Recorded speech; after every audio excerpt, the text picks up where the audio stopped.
नमस्ते सभी साथियों को। आप सब क्रांतिकारी लोगों के प्रयास देखकर मन बहुत खुश रहता है कि आप अपने अपने एरिया में, अपने अपने शहर में, अपने अपने गांव में किस मुस्तैदी से लगे हुए हैं लोगों को जगाने के लिए। 19 नवंबर की नस्ल बचाओ रैली की तैयारी के लिए, कर्ज मुक्त भारत अभियान के तहत आप किस तरह से लोगों को उनके मकान दिला रहे हो, उनकी फैक्ट्री दिला रहे हो, उनके स्वाभिमान को जगा रहे हो, उनको बता रहे हो कि असली जो कसूरवार हैं वो आप नहीं हैं। असली कसूरवार असल में बैंक हैं, सरकारें हैं, ये षड्यंत्रकारी लोग हैं। आपके इन प्रयासों को देख करके कई बार ऐसा लगता है कि ये जो मुहिम शुरू हुई है ये अब रुकने वाली नहीं है। आप सब इतने जोश के साथ लगे हुए हैं कि हमारा जोश मतलब कई गुना बढ़ जाता है और हमें बहुत हिम्मत मिलती है। आप सभी लोग जो भी कर रहे हैं, मुझे लगता है कि वो आपके लेवल पर सफिशिएंट है, लेकिन ऐसे बहुत से लोग हैं इस मतलब धरती पर, इस देश में, इस समाज में, जिनको ये मालूम ही नहीं है कि आप कर क्या रहे हैं और उनका क्या रोल हो सकता है। क्योंकि जो आप कर रहे हो ना, कई लोगों को ऐसा लगता है कि ये कोई क्रांतिकारियों का काम है, ये कोई खास लोगों का काम है, ये आप नहीं कर सकते, या फिर ये फलाना ढिमकाना आदमी नहीं कर सकता, या फिर इसको तो मैं नहीं कर सकता, या ये मेरे बस की बात नहीं है। ये बड़ी दिक्कत आती है कि उसको ये नहीं मालूम पड़ता कि मेरा रोल इसमें क्या है। तो इसलिए फिर मैंने ये सोचा कि क्यों ना हम ऐसा करें कि हम हर उस व्यक्ति को बता दें कि आप इस आंदोलन में किस तरह से भूमिका निभा सकते हैं, आपका रोल क्या रहेगा इसके अंदर। तो दो चीजें इसमें आपको करनी है। एक तो इसको जितने आपके ग्रुप्स हैं उसमें शेयर कर दीजिए इस वीडियो को, जो आपके फेसबुक वाले ग्रुप हैं वो भी, और जो आपके व्हाट्सएप वाले ग्रुप हैं वो भी। अगर कोई साथी जेएसएम का जुड़ा हुआ है तो वो इस लिंक को अपने जेएसएम वाले जो ट्रेनिंग लेवल 2 वाले में अगर भेज सके, या अगर उसमें ओनली एडमिन है तो आप कुलदीप को ये मैसेज भेज सकें कि आप इसको डाल दीजिए, या कोई भी एडमिन है जिसमें उसको भेज दीजिए कि आप ग्रुप के 2 सेकंड वाले और ट्रेंड वाले जो ग्रुप है दोनों में भेज दें, ताकि सारे साथी जुड़ जाएं। और वो लाइव अगर पॉसिबिलिटी है उनके लिए जुड़ना तो वो जुड़ करके बात को समझ लें, सुन लें। कल 25 तारीख है, कल ट्रेनिंग है अपनी जनता सरकार मोर्चा की। पंजाब की ट्रेनिंग शुरू हो रही है। लुधियाना का कार्यक्रम आपने देखा, चंडीगढ़ में हमने सेमिनार किया। वो लोग जो शहर के लोग थे, जिनको न्यू वर्ल्ड ऑर्डर से कोई मतलब नहीं था, जिनको अपने बच्चों को लेकर जो चिंतित थे, जो गांव छोड़कर इसलिए आए थे कि अपने बच्चों की पढ़ाई और उनकी नौकरी के लिए कुछ कर लें, उन लोगों ने जब सेमिनार सुना तो उनको लगा कि उनके पैरों के नीचे की भी जमीन खिसक चुकी है। क्योंकि जिस चीज को लेकर के वो आए थे वो चीज तो अब है ही नहीं। तो इसलिए अब उनको पता लगा कि ये तो गड़बड़ हो गई और अब तो हमको इन लोगों के साथ लगना पड़ेगा। तो बहुत ही जल्दी चंडीगढ़ के अंदर एक और पेरेंटिंग सेमिनार प्रस्तावित है, जिसमें आप सभी लोगों का स्वागत रहेगा और आप सभी लोग तैयार रहिएगा, क्योंकि ये बहुत ही लाइफ चेंजिंग सेमिनार रहता है। तो एक विचार हम लोगों को बड़ा आया कि क्यों ना जो दूसरे शहर हैं, खास तौर पे हरियाणा का हर जिला है, हर जिले में एक सेमिनार कर लिया जाए और हम लोगों को जोड़ा जाए। ये होगा 19 नवंबर के बाद, उन लोगों को जोड़ने के लिए, जो शहर के लोग हैं उनको जोड़ने के लिए।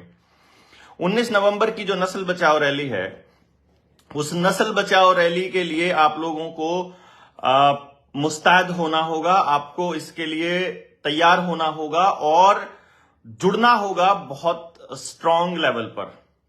19 नवंबर की रैली हरियाणा के नहीं बल्कि भारत के इतिहास में एक नया अध्याय लिखने जा रही है। आप ये समझ लीजिए, लाखों लोग होंगे इस रैली के अंदर, और जिस तरह से लोगों में उत्साह है, जिस तरह से साथियों ने कमान संभाली हुई है हर जिले में, मैं समझता हूं कि अभूतपूर्व है। अभी तक आपने देखा होगा बहुत से संगठन गाड़ियां प्रोवाइड करते हैं, पैसे देते हैं, लोगों को बताते हैं, लोगों को कहते हैं, पद देते हैं। एक आदमी के पास एक पद नहीं है, किसी को एक पैसा नहीं मिलता है, कोई किसी को लालच नहीं दे रहा है। और इतने निस्वार्थ साथी, इतने शानदार लोग, इतने ईमानदार लोग अपने समाज को बचाने के लिए जिस तरह से गांव गांव जा रहे हैं, लोगों को जगा रहे हैं, 19 नवंबर की रैली के लिए प्रेरित कर रहे हैं, और गांव के लोग भी तैयार हो रहे हैं आने के लिए, वो बहुत गजब है, बहुत ही गजब। 29, 30, 31 को हम लोग ट्रेनिंग कर रहे हैं सहारनपुर में, यूपी में। उसके लिए आप लोगों को अगर पता चाहिए तो आप बोल दीजिए, उसका फोटो कोई ना कोई आप इसमें मैसेज कर देगा। इसमें आप कमेंट बॉक्स में सहारनपुर वाली ट्रेनिंग का मैसेज अगर आप कमेंट कर सकते हैं तो मुझे लगता है अच्छा रहेगा। और यदि आप पंजाब की रैली में आना चाहते हैं तो मैंने ऊपर कैप्शन में ही लिख दिया है, पंजाब में कल जो ट्रेनिंग है, उस ट्रेनिंग वो मुक्तसर रोड पर है, फिरोजपुर में। वहां करमसर गुरुद्वारा है, गुरुद्वारा साहिब में ये ट्रेनिंग होनी है 2 दिन के लिए। आप आइए। सतीश भाई नमस्ते। सतीश जांगड़ा हैं भाई भिटमड़ा से, बहुत शानदार साथी हैं जो अपने समाज को जगाने के लिए दिन रात लगे हुए हैं। आप सबसे बातचीत करूंगा जरूर। आप एक बार इसमें मैसेज करिए, एक चीज मैसेज करिए कमेंट बॉक्स में, आप किस साथी के बारे में पूछना चाहते हैं कि वो कैसे मदद कर सकता है। जैसे कुछ साथियों की लिस्ट मैंने बना रखी है, मतलब कोई प्रोफेशन काम करता है, जैसे कोई टीचर है, वो पूछ रहा है कि मैं 19 नवंबर की रैली के लिए मैं क्या मदद कर सकता हूं। कोई बिजनेसमैन है, कोई आर्मी वाला आदमी है, कोई पुलिस वाला आदमी है, कोई आयुर्वेद पे काम कर रहा है, कोई कवि है, लेखक है, किसान है, डॉक्टर है, जवान है, कोई नौकरी करता है दूसरी, कोई पुलिस वाला मैंने बोल दिया, आशा वर्कर, आंगनबाड़ी वर्कर, रोडवेज वाला, रेलवे वाला, वो कैसे मदद करे वो आप लिख सकते हैं, मैं आपको बताऊंगा। इसमें सबसे पहले जो जिम्मेदारी रहती है वो लेखक और कवि की रहती है समाज के लिए। लेखक और कवि समाज को एक दिशा देने का काम करते हैं, जो बताते हैं। कोचिंग क्लास 11, 12, हाँ हम इसको जरूर बताएंगे आदर्श भाई। तो ये जो लोग हैं, जो लेखक हैं और कवि हैं, जब मैंने कुछ साथियों से बात करी, मैंने कहा आप हमारी मदद क्यों नहीं करते हैं, तो वो कहते हैं हम तो कवि हैं, लेखक हैं, हम क्या मदद कर सकते हैं। मैंने कहा कवि और लेखक की कलम जब चलती है और समाज का सही आईना अगर वो दिखा दे तो आप कितना बड़ा काम कर सकते हैं आपको अंदाजा भी नहीं है।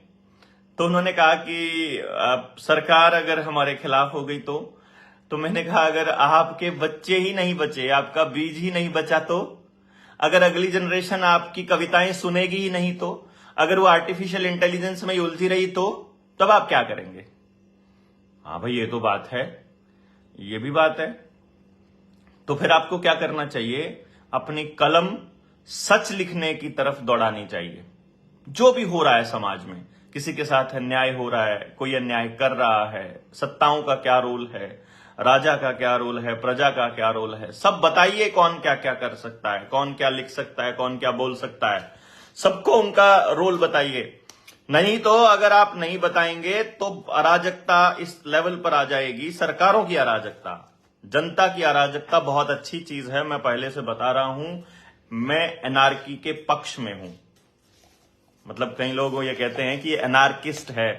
यही लाइन कभी एक और नेता से पूछी गई थी, और चूंकि जिसको मालूम होता है कि एनार्की क्या होती है, एनार्की होती है कोई किसी का बॉस नहीं होता है। जो नियम होते हैं ना, सत्ता के नियम जो होते हैं, सरकारों के जो नियम होते हैं, वो जनता एक्सेप्ट करती है तो नियम होते हैं। अगर मैं एक्सेप्ट नहीं करूंगा तो मेरे लिए कोई कानून नहीं है, ये ध्यान रखिएगा। अभी किसानों ने ये बताया ना आपको, उन्होंने 3 खेती के कानूनों के बारे में बोला कि हमें एक्सेप्ट नहीं है, अपने वापस लीजिए। तो वापस लेने पड़े ना, ये थोड़ी ना है कि सरकार कुछ भी कह देगी और आप मान लोगे। तो ऐसे बहुत सारे कानून हैं जो आपको नहीं चाहिए, आपको मालूम भी नहीं है। बिजली का बिल एडवांस मांग लिया, कोई नहीं, इस पे भी करते हैं अपन। जब इस पे कार्रवाई करेंगे ना सतीश भाई, 19 नवंबर को जो ऐलान होगा ना, बस कमाल ही होगा उस दिन। पूरे हरियाणा को तैयार कर लीजिए 19 नवंबर की रैली के लिए, बस जितना ज्यादा हो सके इसके लिए बोलिए।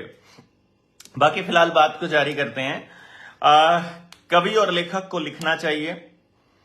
किसान इसमें बहुत बड़ा रोल अदा कर सकता है, क्योंकि किसान ने ही हमको हिम्मत दी है बोलने की। अगर किसान आंदोलन में हम पार्टिसिपेट नहीं कर रहे होते तो हमें एकता का, संगठन का, हिम्मत का और अपनी कंसिस्टेंसी का अंदाजा नहीं होता कि आपको कितना लगातार लड़ना पड़ सकता है। तो ये हमको किसानों ने ही सिखाया, और किसान अगर समाज को जगाने के लिए प्रण ले ले और वो निकल पड़े तो बस फिर बात ही अलग है। आप हमें हिम्मत देते रहिए, आप हमारे साथ खड़े रहिए, आप हमें आशीर्वाद देते रहिए। किसान के बिना तो ये देश वैसे भी नहीं चल सकता, और ये किसान को खत्म करने की दिशा में खुद सारी किसानी हथियाने के चक्कर में है, वो हम होने देंगे नहीं। मैं आपको पहले से बता रहा हूं। बिजनेसमैन कैसे मतलब मदद कर सकता है। बिजनेसमैन बिजनेस करता है, आप ईमानदार बिजनेस करना शुरू कीजिए, आप जनता सरकार मोर्चा की मदद करना शुरू कर दोगे। आप केवल पैसे के लिए काम करना बंद कर दीजिए और अपनी कमाई का एक हिस्सा समाज के लिए लगाना स्टार्ट कर दीजिए। यह बिजनेसमैन को सबसे पहले कदम उठाना पड़ेगा। इसके लिए आप जनता सरकार मोर्चा को भी मदद कर सकते हैं। हमारे पास फंड्स नहीं है, हमारे पास पैसा नहीं है, यहां तक कि प्रचार सामग्री का भी पैसा नहीं है। तो आप हमारे लिए स्पॉन्सर कर सकते हैं, हमारे बैनर स्पॉन्सर कर सकते हैं, पोस्टर स्पॉन्सर कर सकते हैं, हमारे लिए आप मतलब कोई जगह स्पॉन्सर कर सकते हैं, आप इवेंट में टेंट स्पॉन्सर कर सकते हैं, आप हमारे लिए साउंड सिस्टम स्पॉन्सर कर सकते हैं, एलईडी वहां लगाना स्पॉन्सर कर सकते हैं। ट्रांसपोर्ट के लिए आप ट्रांसपोर्ट करने वाले लोग अगर हमारे साथ जुड़े हुए हैं, यहां पर कोई साथी है, वो हमारे लिए गाड़ियां स्पॉन्सर कर सकता है, कोई पेट्रोल डीजल स्पॉन्सर कर सकता है, कोई कुछ भी कर सकता है। हमारे पास कुछ भी नहीं है। सही बताएं, पता नहीं परमात्मा से कैसी प्रेरणा मिलती है कि ऐसा लगता है कि आप सब लोग हमको हिम्मत देते रहेंगे और हमारी हिम्मत टूटने नहीं देंगे, इसलिए हम लगे रहते हैं दिन रात। और इस हिम्मत से ये लगा कि अपने आप से काम कुछ बन रहे हैं, तो इसमें आप लोग सामने आकर के हिम्मत देंगे हमको, ऐसा उम्मीद है हमारे को। और बस सतीश भाई बोल रहे हैं बीच में छोड़कर भाग गया कमल गुप्ता। अरे कोरोना पे तो देखिएगा ना, वैक्सीन और कोरोना पे जो सवाल पूछेंगे ना हम, इन नेताओं के तो बहुत बुरा हाल करने वाली है पब्लिक। देखना, सारी पॉलिटिकल पार्टियों के जो अपने आप को थीएम सीएम बोले ना, पता लग जाएगा। और जो जवान हैं, सेना के जवान हैं, जो आप अपने नेक कमाई में से आप 100 रुपया महीना, 100 रुपया रोज का, 50 रुपए रोज के, 10 रुपए रोज के भी आप दे सकते हैं। जो लोग दिहाड़ी करते हैं, आप 1 रुपया रोज का अपने लिए अपने एक अलग से गुल्लक में रख सकते हैं।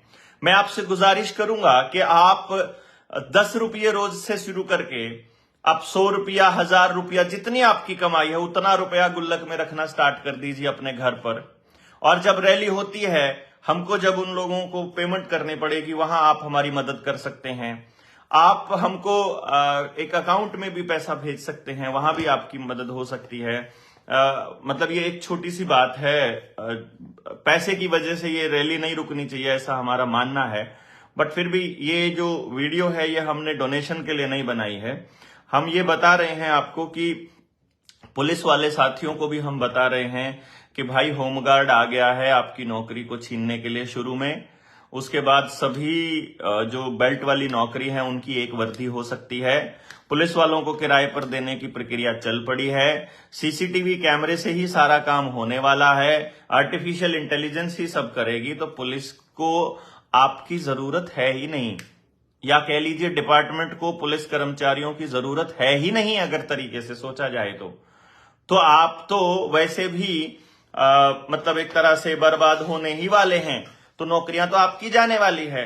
इस चक्कर में हर आदमी के ऊपर आप शक करके और आपके ऊपर अननेसेसरी का प्रेशर बना करके, आपको बगार के लिए तैयार करके, आपको भ्रष्टाचार करने के लिए जिस तरह से मजबूर किया जाता है, उस भ्रष्टाचार करने में जो आपकी आत्मा जो मरती है, उसमें आपकी जो औलाद के लिए आपके पास समय नहीं बचता है, आपका पूरा परिवार बिखर रहा है।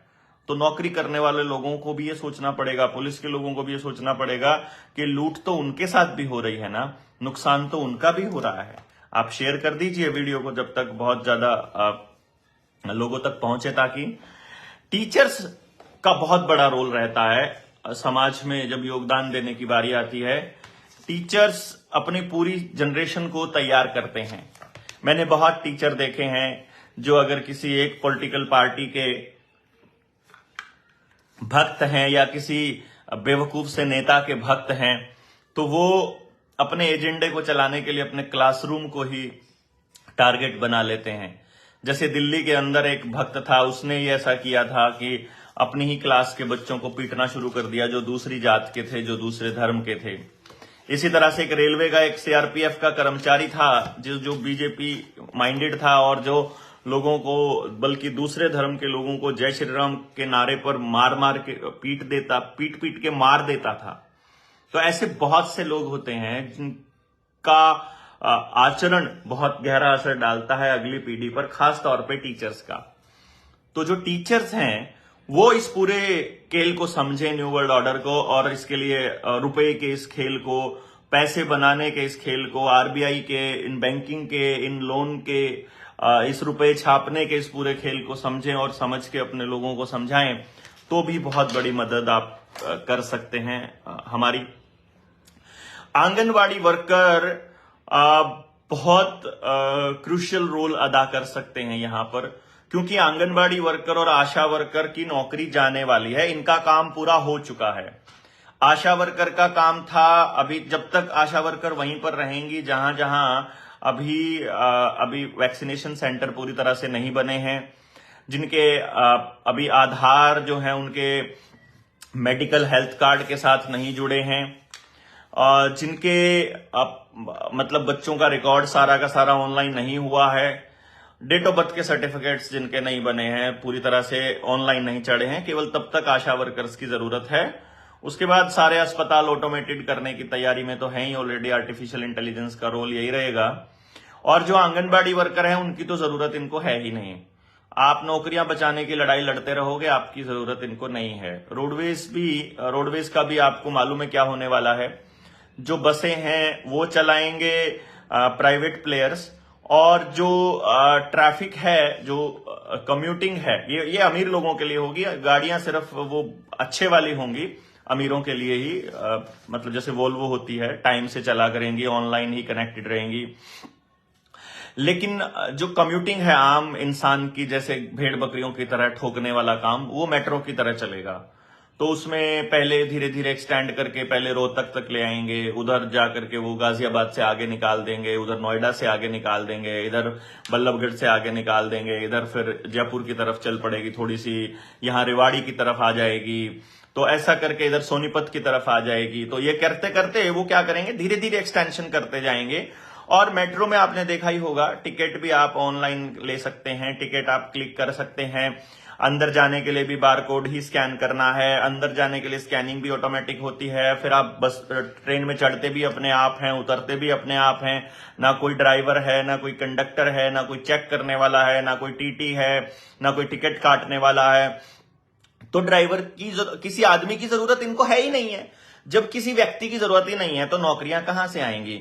और अभी टिकट काटने के लिए भी जो थोड़े लोग बैठे हुए हैं उनका भी नौकरी जाने वाला है, क्योंकि मेट्रो में आपने अपनी बोगी, जहां भी आप मेट्रो में बैठे हैं, आप देखिए जरा गौर से, वहां पर कोई वन कार्ड करके कुछ आ रहा होगा, वहां कोई लगा होगा बोर्ड या कोई स्टिकर लगा होगा जो सरकार ने लगाया होगा कि आप एक कार्ड ले सकते हैं पूरे भारत में ट्रैवल करने के लिए। उसी से टिकट आप जहाज की खरीद सकते हैं, उसी से आप बस की खरीद सकते हैं, उसी से आप वोल्वो की खरीद सकते हैं, उसी से आप मेट्रो की ले सकते हैं। तो वो एक कार्ड ही आपकी ट्रैवलिंग के लिए चलेगा। और सारी मेट्रो में चलने के लिए अभी पास वाला सुविधा तो आपको मालूम ही है वो चल रही है, तो बाद में वो RFID वाला कार्ड ही सब जगह चला करेगा। तो वो लोग पहले ही तैयारी कर रहे हैं कि आदमी की जरूरत नहीं है। तो टीचिंग के लिए भी रोबोट आ चुका है, अभी खबरें छपती हैं कि एक टीचर था, उसने मतलब जब वो छुट्टी पर जाता है तो वो टीचर्स जो है मतलब क्या कहते हैं कि छुट्टी पर जाने वाले मतलब जाने से पहले रोबोट की जिम्मेदारी लगा देते हैं और रोबोट सब कुछ संभाल लेता है, बाद में बच्चों को कोई दिक्कत नहीं आने देता है। तो आप इसकी गंभीरता को शायद नहीं समझते हैं। आपको यह गंभीर तरीके से समझना पड़ेगा कि ये खेल इतना जबरदस्त कैसे है कि सारा नवंबर लिख दिया क्या मैंने? ओके, ठीक है। पूजा जी ने बोला है कि अक्टूबर लिखना था। बिल्कुल, कल अक्टूबर का महीना मैं इसको एडिट कर दूंगा। नवंबर नहीं, अक्टूबर में ही है ये, मतलब कल ही है ये, और अक्टूबर लिखनी थी। सॉरी इसके लिए, बहुत मैं माफी चाहूंगा। लेकिन मैं जो कह रहा था वो ये था कि आप इसकी गंभीरता को समझिए कि इनको आदमी की जरूरत नहीं है कोई भी काम करने के लिए। तो टीचर मतलब टीचिंग के लिए टीचर की जरूरत नहीं है, वो रोबोट कर सकता है। ड्राइवर के लिए ड्राइवर की जरूरत, ड्राइविंग के लिए ड्राइवर की जरूरत नहीं है, वो भी रोबोट कर सकता है।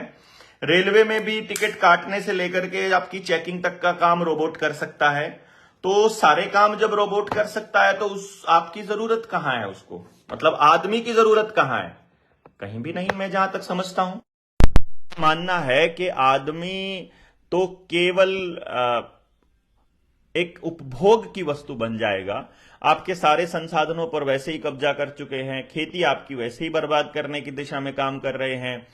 आपका मतलब शिक्षा इन्होंने अपने हिसाब से बना दी है, आपके हिसाब की है ही नहीं है। समाज को कैसे बच्चों की जरूरत है इस बात से कोई मतलब इनको फर्क पड़ता नहीं है। और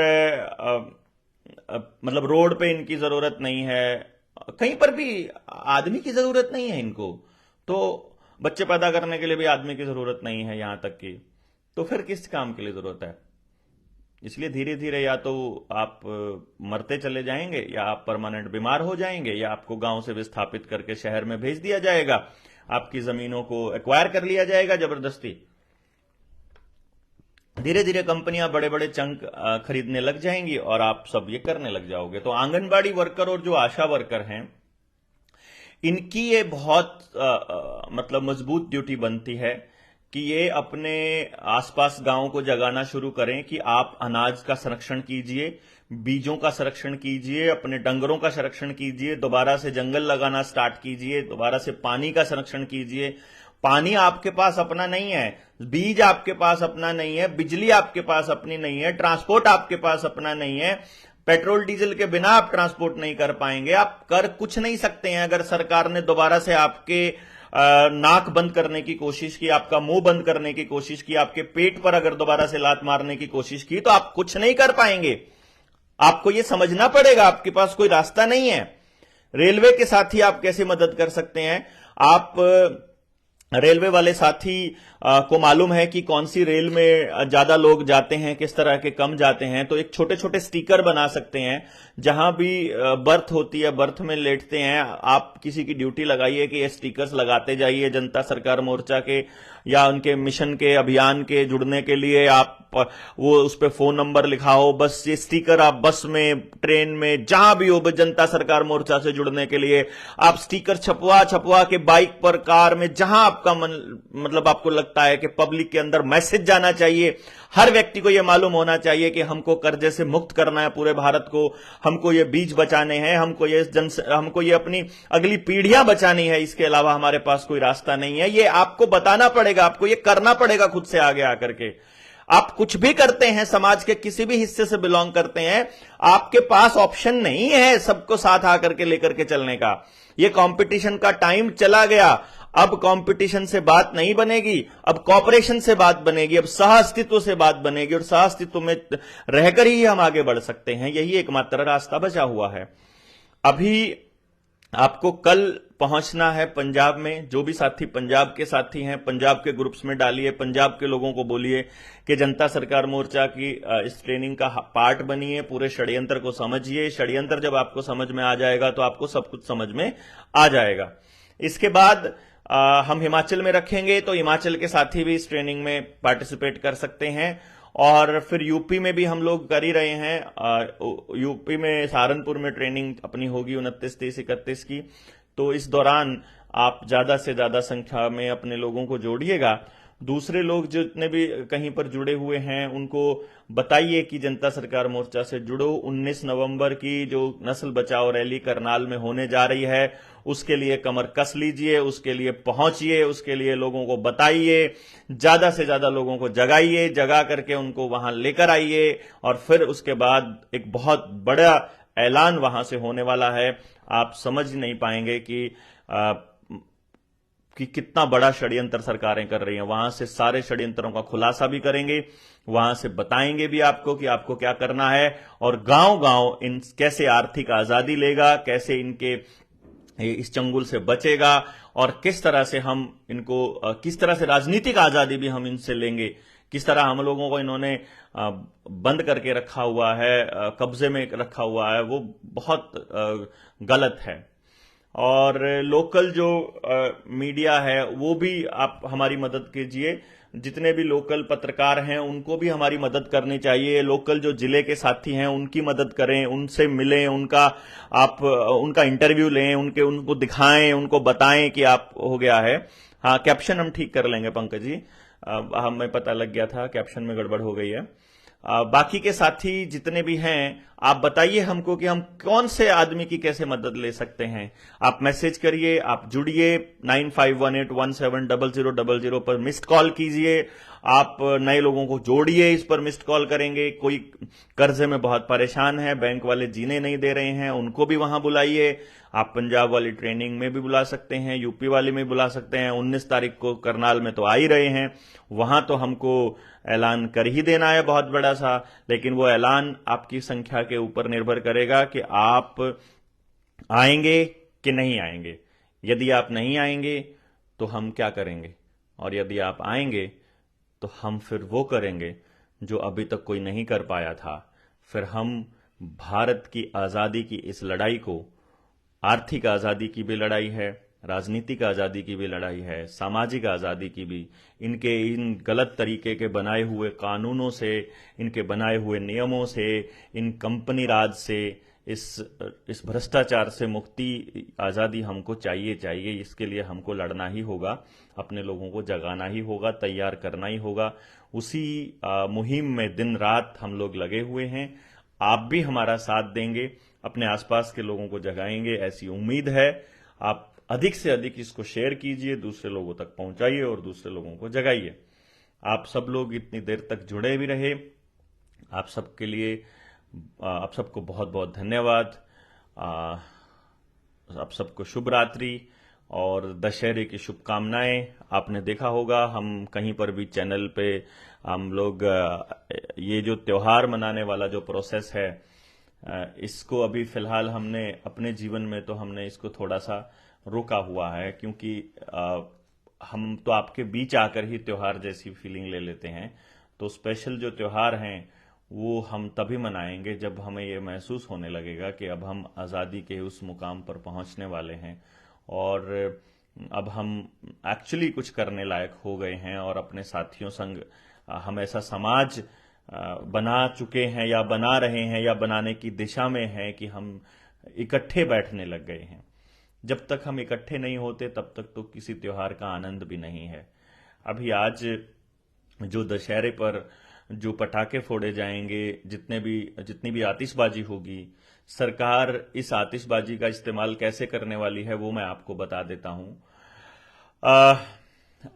ऊपर अभी किसी ने लिखा, साथी ने, कि जनता सरकार मोर्चा दिन रात लगा हुआ है रैली को जी बिल्कुल रमाकांत भाई, जनता सरकार मोर्चा के साथी बहुत जबरदस्त तरीके से लगे हुए हैं। जिस दशहरे को कैसे इस्तेमाल करेगी सरकार, अभी आसमान में ये लोग केमिकल्स छिड़कना शुरू करेंगे और ऐसी जहरीली गैसें इसमें एनवायरनमेंट में छोड़ेंगे कि आपको जलन होने लगेगी आंखों में, और इसका कसूर वो लोग आतिशबाजी को और इसको पराली जलाने को बोलेंगे। अब मेन जो इनका फोकस है वो पराली पर है, इसलिए हर गांव में पराली को लेकर इन लोगों ने स्लोगन्स लिखने स्टार्ट कर दिए हैं। पहले लोग पराली जलाकर ही सर्दियों में अपने हाथ सेका करते थे और हर जगह हर मोहल्ले में पराली ही जला करती थी, लेकिन तब तो किसी की आंखों में धुआं नहीं जाता था, तब तो किसी की आंखें खराब नहीं होती थी। असल में जो ये केमिकल्स देते हैं ना खेतों में डालने वाले, इन केमिकल्स में ऐसी जहरीली चीजें डालते हैं जिससे वो जलता है तो ये बुरा हाल होता है। तो आप अगर केमिकल्स इस्तेमाल करना बंद कर देंगे तो प्रदूषण भी बंद हो जाएगा। कार्बन डाइऑक्साइड की मात्रा इतनी ज्यादा उस जलाने से नहीं होती है, ये जलाने से होती है जब आप कोयले जलाते हो, जब आप कोयले की खादान खोदने के लिए जो आप इस्तेमाल करते हो, जो आप जिस तरह से आप जंगल काटते हो, उससे ज्यादा बर्बादी होती है। सरकार से पूछना पड़ेगा कि तुम ज्यादा बर्बादियां करते हो, हम नहीं करते हैं। तुम इस तरह का माहौल पैदा करते हो कि हर आदमी को अपनी गाड़ी उठाकर चलनी पड़े, उससे ज्यादा माहौल खराब होता है। कम्युनिटी ट्रांसपोर्ट को नहीं बढ़ावा देते बल्कि प्राइवेटाइजेशन को बढ़ावा देते हैं। तो ये जितना नुकसान सरकारें करती हैं इतना नुकसान आम इंसान नहीं करता है। तो हमें यह पूछना पड़ेगा सरकारों से कि तुम ये कैसे कह सकते हो कि किसान की पराली जो है वो नुकसान पहुंचाती है। परालियां तो इससे पहले ज्यादा जलती थी, इससे पहले तो हम उपले भी जलाते थे, उससे पहले तो जिस टाइम पे हमारी माताएं अभी ड्रामा करते हैं हरामखोर कि पहले धुएं में आंख फुड़ाती थी, अब जो है गैस मिल गई है। आपने सोचा है कभी कि जो धुएं में आंख फुड़ाती थी उस टाइम तो किसी को चश्मे नहीं लगे हुए थे, अभी तो आंखें खराब हो गई हैं हर किसी की। उस टाइम पर तो ब्रेस्ट कैंसर्स नहीं थे, उस टाइम तो यूट्रस के कैंसर नहीं थे, अब कैसे बढ़ गए हैं? जब चूल्हे पर बनते थे तब ये उससे तो उल्टा नुकसान हुआ है। और अभी पता चला है कि गैस की रोटी खाने से पेट में गैस बनती है, एलपीजी वाली रोटी खाने से। तो अब पता चला है, नई रिसर्च पता चली है। अब दोबारा उपले पर कैसे जाओगे? आपने डंगर रखने बंद कर दिए, लकड़ियां कैसे जलाओगे? आपने जंगल खत्म कर दिए। ये पूरा खेल आपको समझना पड़ेगा। एक सिलेंडर जो इन लोगों ने आपको फ्री में दिया, क्या भर के भी फ्री में देते हैं गरीब आदमी को? भरवाना तो 1000 रुपए में पड़ता है साहेब, और 1000 करके 2 महीने में उसके सिलेंडर की कीमत पूरी हो जाएगी। जो सब्सिडी दिया करती थी सरकार वो खत्म करके हर आदमी से लूट स्टार्ट कर दी ना अब तो। और अब क्या हाल है समझिए, जितने सिलेंडर सरकार ने ड्रामा कर रही है सरकार की हमने इतने सिलेंडर दे दिए फ्री में, उतने सिलेंडर को अगर आप महीने में एक सिलेंडर भरवाते हो और एक सिलेंडर पे 1000 रुपया कमाते हो तो जो 10 crore cylinder, 8 crore cylinder, calculate करके देखो कितने लाख करोड़ रुपए या कितने हजार करोड़ रुपए का बेनिफिट इन्होंने कंपनियों को दिया है। वो सिलेंडर सरकार को उसकी कमाई नहीं गई है, कंपनियों को गई है उसकी कमाई। टॉयलेट्स की कमाइयां कंपनी को जा रही है, टॉयलेट में लगने वाले केमिकल्स की कमाइयां कंपनी को मिल रही हैं। आप जो ट्रांसपोर्ट में यूज पेट्रोल डीजल करते हो वो कंपनियों के पास जाता है। आप जो घरों में इस्तेमाल करते हो, जितने भी प्रोडक्ट इस्तेमाल कर रहे हो, वो सब कंपनियों के पास जाते हैं। सरकार कंपनियों को बढ़ावा देना चाहती है। आपके पेट्रोल डीजल की गाड़ियां बंद करके नई कंपनियों को, नया जो जिन लोगों ने नए पैसे देने शुरू किए, इलेक्टोरल बॉन्ड के जरिए इनको दान देना शुरू किया है पॉलिटिकल पार्टियों को, उन कंपनियों को बढ़ाने के लिए ई व्हीकल्स को ये लोग बढ़ावा दे रहे हैं। इन्होंने जो भी सब्सिडी पे दिया है वो आखिर में बर्बादी ही साबित हुई है।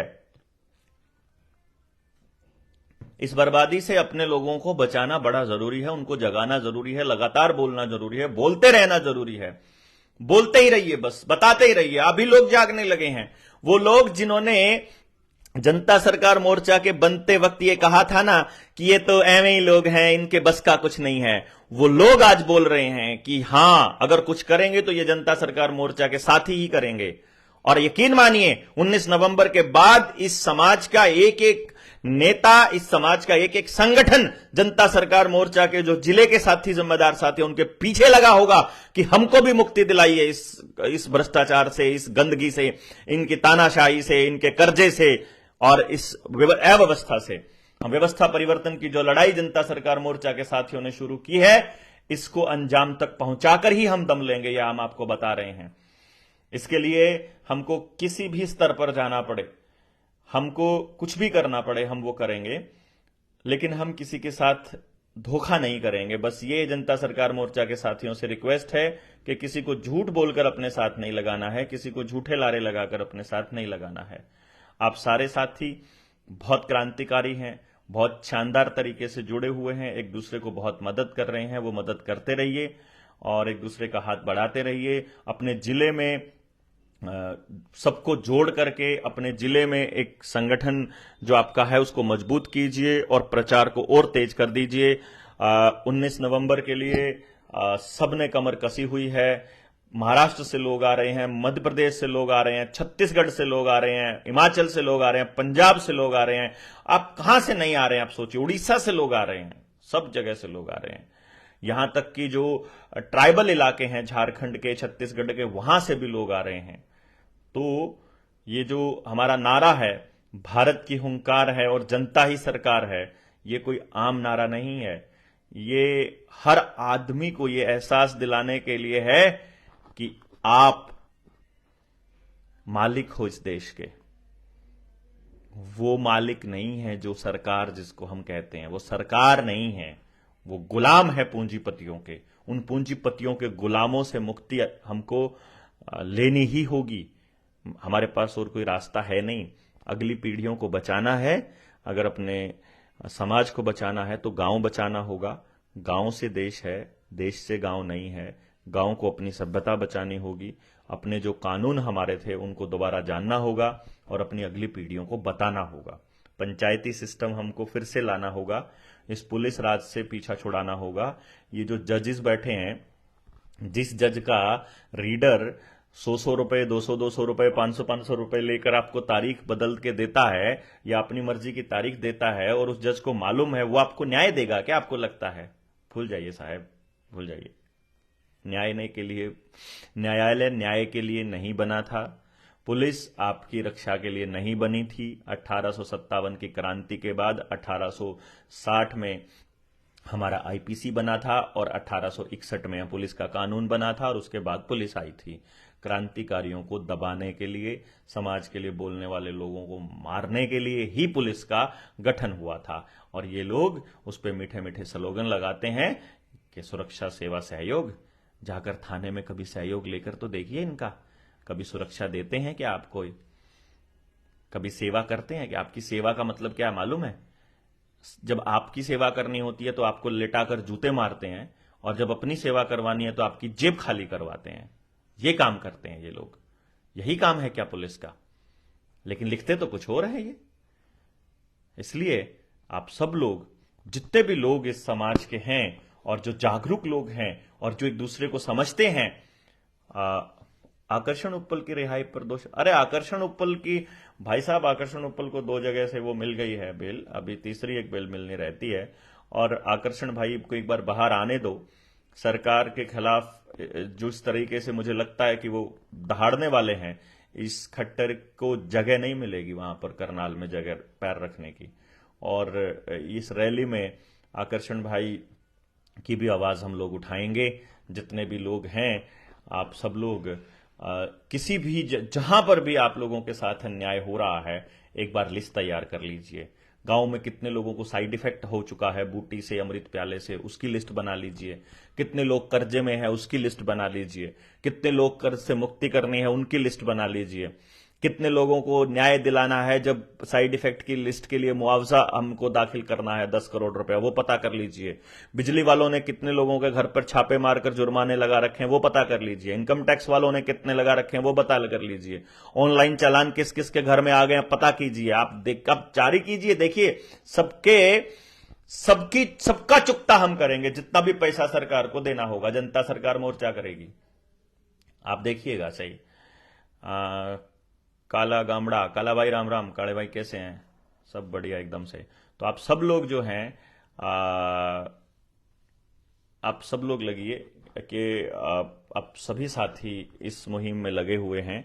इस मुहिम को आगे बढ़ाइए और अपने और लोगों को जोड़िए। जितने ज़्यादा लोगों तक आप इसको भेजेंगे उतने ज़्यादा लोग और जुड़ेंगे और ज़्यादा लोग जागृत होंगे और 19 नवंबर की रैली को और मजबूत करेंगे। तो इस मजबूती के लिए, आपके साथ के लिए, आपकी हिम्मत के लिए, आपके हौसले के लिए, आपकी तत्परता के लिए और आपकी मेहनत के लिए आपको सलाम करता हूं। और जो साथी अभी तक शुरू नहीं हुए हैं उनसे रिक्वेस्ट करता हूं कि जुड़िए। इस दशहरे के इस मौके पर जब आपको अपने अंदर की बुराइयों को खत्म करने का ये संदेश लेना होता है, और लोगों को अपने साथ जोड़ने का काम शुरू कीजिए। और इस टाइम पर आप अंदर की इस बुराई को खत्म करके अच्छाई के लिए लड़ाई लड़ना शुरू कीजिए। यही सी उम्मीद में आप सब लोगों को फिर से नमस्ते करता हूं और शुभकामनाएं देता हूं इस सर्दी की, इस त्योहारों की शुरुआत की। जय हिंद, जय भारत, वंदे मातरम।